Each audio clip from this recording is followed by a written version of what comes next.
Well, hey guys. Today I'm tired. I'm really tired. Um, the temperature outside was 100. I don't know what it is right now, but this is what I'm having to resort to because athletes, people that work out in the heat, it's not good. It's not good. I know that electrolytes are something that you need to monitor. You need to also monitor your sodium. You need to make sure that there's all kinds of nutrition that's in your body. But when you go through excessive moisture release, and I say, it's the sweating process, the vehicle's too hot. Temperature rose pretty quickly. It went from acceptable to out of control temperature. Here in the South, and I'm still considered in the South, we're sort of trained not to be out in this kind of heat. I went for a little drive because I had to get some things from the store, and just getting in the vehicle after going in the store back and forth like that, 100 degrees Fahrenheit. And as you get older, the doctors and medical professionals, they will tell you that your body does not regulate temperatures like they used to, like your body used to. And children, little children, they are not able to make the decisions to get inside or to get in the shade or to drink liquids, water, or even giving them a popsicle. It doesn't matter. But children can't decide when they are about to get overheated. Parents need to be doing that.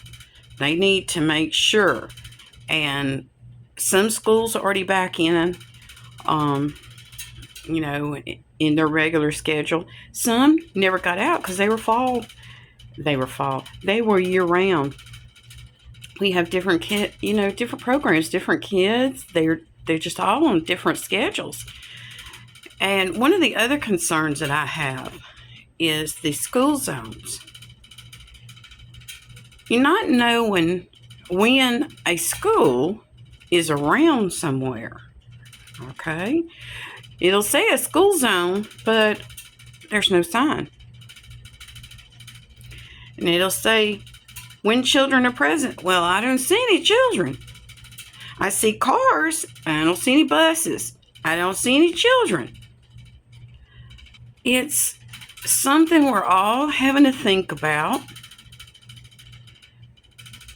When do you monitor these speed laws, these school crossing, what do they call it? They're markings is what they are. But when do you do that? Are there children there year round?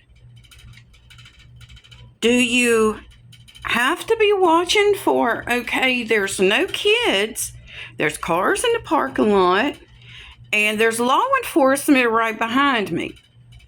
Or there's law enforcement coming around the corner, and I can see them. And this is not just me. This is everybody. Everybody's experiencing this, depending on where you are.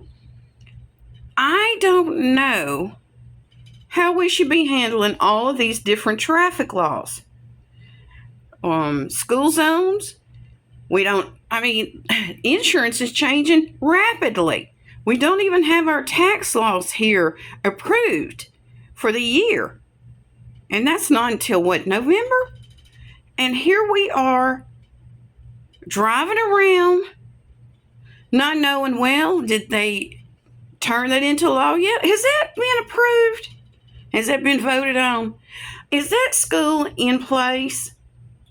Are they on break still? Did they go on break? My face is red. I don't have makeup on. I've been getting too hot. I also have allergies. And I'm monitoring how red my face is getting, because when you have allergies, some of that could be allergies and not the heat. You understand? It could be a temperature. You could be running a fever. I'm not running a fever. But when you look at someone and you say, well, they're angry, well, that's not the case. If you're not their medical doctor, you're not their medical provider, you're not going to know what's going on with that person. I've had some people today that I've had to deal with,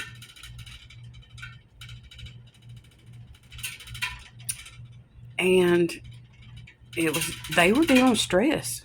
They were. And I've tried to be positive, try to be encouraging.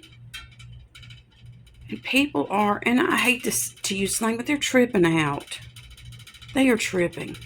They don't know what to do. They don't know what to say. They don't know where to go. They don't know how to behave. They don't know what to look like. They don't know what to wear.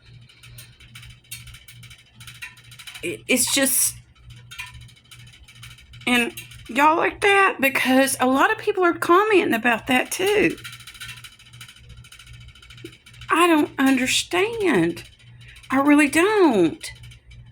I was taught that this is a shadow. You see that shadow? Do you see it? That's a shadow. And the lighting is showing you that there's hair right there. And people are commenting, not about me, but I'm like, oh, it's so degrading what people are doing. My hand is getting tired because I am holding this camera or my phone, and some of these people need to be ashamed. Will they ever be? I don't know. Some people say I have black eyes. They're not. They're as blue as this when the lighting is right. But don't put a flashlight in my eye.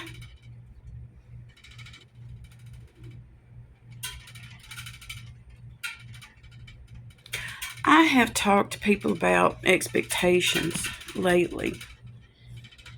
And they said, well, what are your expectations for people? I said, I don't have any. I have zero expectations for people. I don't expect them to say the right thing. I don't expect them to do the right thing. I don't expect anything from anybody. I've had somebody recently say, well, don't you think that's kind of negative? And I said, no. I think of it the other way, because it's almost like going to the Olympics. Anything is possible. It's possible. Anything is. I've been to the Olympic Training Center in Colorado Springs, Colorado. And I got to see the basketball team that they were training for the Olympics. And I got to see the swim team training for the Olympics. They were getting ready for the summer sports, Summer Olympics. And I said, you know, anything is possible. Anything is. And if you put the wrong expectations on people, the wrong expectations, you have miscategorized them. I don't categorize people. I don't. Anything's possible. Anything's possible for me. I did talk to someone today, and I kept saying positive, positive, positive. By the way, when I was in New York City in 2012, I had to stop and think for a second. It's been a long time now. I can't believe it's been that long. But when I was up there in 2012, I had an absolute amazing experience with, can y'all yodel? Did y'all try doing that as a kid? I had an amazing experience. with the NYPD. Got to hang out with them a little bit, and it was amazing. It really was. Got to see them on horseback. Got to see them directing traffic. Got to visit Times Square. It was something that I really, really looked forward to as a child. Sorry about the hand. The hand is getting tired. But going to Times Square was a big deal. And I behaved there. I've been trying to behave according to what I feel led to behave. And I know that there are people that don't know how to behave. I'm not going to correct you. I'm trying to be a Christ-like example, especially for children. I was a teacher. I've been told once a teacher, always a teacher, and once in the ministry, always in the ministry. I've done both. So, and I'm talking about Christian ministry.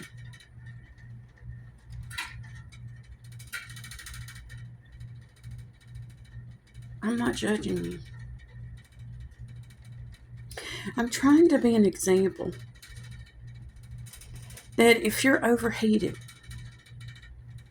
because the vehicle is too hot, the child in the back seat is probably past too hot. If the car is too hot, the child should not be in it. The car seat has metal parts on it. It's probably too hot. Not everybody can afford a car that has a remote crank, a remote entry, remote, all of that. Not everybody can afford that. And if you do, you're probably neglecting in some other area. Like, how many hugs have you given your child? How many words of encouragement have you given your child? Do you have children? I do.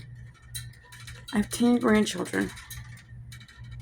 I didn't do anything to get those grandchildren except have their parents or have their either my son or my daughter, 2 girls, 1 boy. I had their parent. That's it. I did the best I could when I was training my children. When I was training my children the way they should go. That would be positive. That would be an example. That would be something that would stay with them forever. And I didn't think this was going to be a long video, but I just want to let you know that I don't like some of the things that I'm hearing, some of the things I'm seeing, and I don't approve of everything in the media. I don't. I want this channel to be positive. I want this channel to be encouraging. I want this channel to be something that someone can look back and say, man, I feel better. And it's not that they were talking about being in such a bad situation, but they were talking about how they got through it. And I don't have makeup on. I'm 60 years old. And I told my grandmother one time, see, I don't look just like you. She told me, she said, please take care of your skin. I said, sunscreen? She said, no, not that. Not that. I learned to eat right. I learned to exercise. I learned that positive thoughts create positive actions. And I have not always had the best dental care either. Yeah, I have dental problems. Currently, yeah, I've had teeth removed. But I am not complaining about it. I'm taking care of problems. All right. One at a time. Priority 1, then priority 2 moves up to priority 1. If priority 5, you see that? My dad almost had his finger cut off one day. Priority 5 cannot be handled till you take care of priority 1. You see? Priority 1. One thing at a time. And the first thing you do is don't worry about breathing. You breathe automatically. Even if you hold your breath, you're going to breathe. I don't want to be negative. So I'm going to end this on a positive. All right?